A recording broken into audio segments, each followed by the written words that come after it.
Eric Peterson with Arborist here. In today's weekly business tip, I'm going to give you 3 safety meeting types that you should be installing within your organization.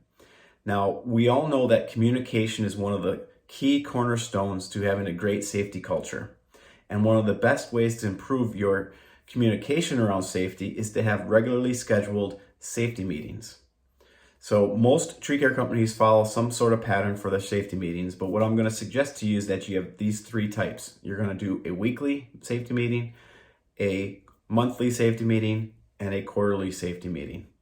Once you start instilling that pattern within your organization, you're going to really see the open communication and the culture start to build and get into the safety culture that you really want to have within your organization. So the first type of safety meeting, the weekly safety meeting, this is typically 20 to 40 minutes, usually done at the beginning of the day with your production or in-field team. These are typically referred to as your tailgate safety meetings, and we'll talk about one specific topic that isn't necessarily training, but it talks about the hazards or a refresher on the hazards that they're going to face based on that topic.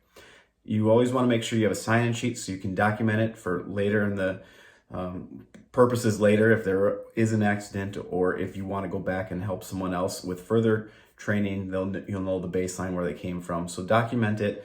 But that's really the first type of safety meeting. There are a ton of resources out on the web right now to get tailgate safety meeting topics. My favorite one is through TCIA. I put a link in the article here, but certainly weekly tailgate safety meetings should be happening usually at the beginning of the day, 1 day a week on a consistent basis. The second type would be the monthly meeting. Now these I like to see go from an hour to 2 hours long and include everybody within your organization. I know the sound of that sounds extreme to some people, but really what I've seen from companies that do implement this, it's tremendous how safety culture flows through the whole team, including your office and including your sales team. Both parts, the office and sales, have a big impact on the actual production safety too. So we want to make sure we're including them. These safety meetings are broader, and they can involve conversations around near misses. They can involve conversations around upcoming seasonality changes. If you're heading into fall, or you're heading into winter, or you're heading into summer, there are things that need to change when you get into plant healthcare department ready. You can update the whole team on the progress of your safety goals. Broader topics that happen in these monthly safety meetings. These meetings should be run by your safety committee, and they should be, again, set up on an agenda with a regular cadence so that everyone starts to know what to expect and looks forward to the meetings rather than them being disjointed and jumbled and everyone getting frustrated and feeling like they're a waste of time. The last meeting type would be your quarterly meeting. And this is the true training time. It could be a half day, it could be a full day, it could be 2 days, whatever time frame you're looking at. It's too easy in life and in the tree care industry to get too busy and not set up time to find, or can't find time to do real training with your employees. If you set it up on a quarterly basis, it becomes, again, part of your routine. But this is where we get into specific topics. It could be an aerial rescue training session. It could be talking about chainsaw or tree felling or whatever that is. These are true training topics and times. These should be set up on the calendar. Your safety committee can help with the topics.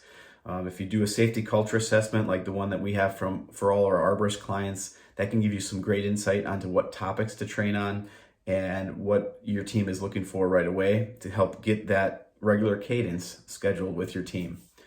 This is where you can bring in outside trainers. It's a great way to help make these quarterly trainings improve upon themselves. Now, the one thing we need to talk about is safety should not be viewed as an expense within your organization. Training and meeting times non-productive times feel like an expense. But you know this, and trust me when I say it, the time that you spend on safety meetings and training is greatly going to outweigh the dollars that you spend and the time you spend if you do have an injury or an accident.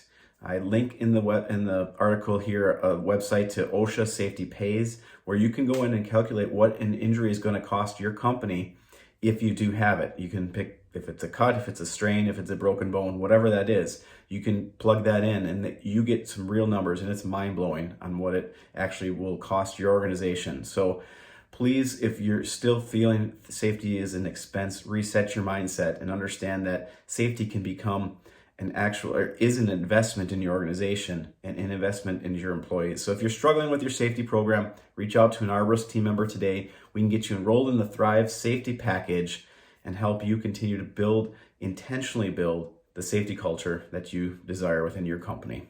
Thanks again. Be safe out there.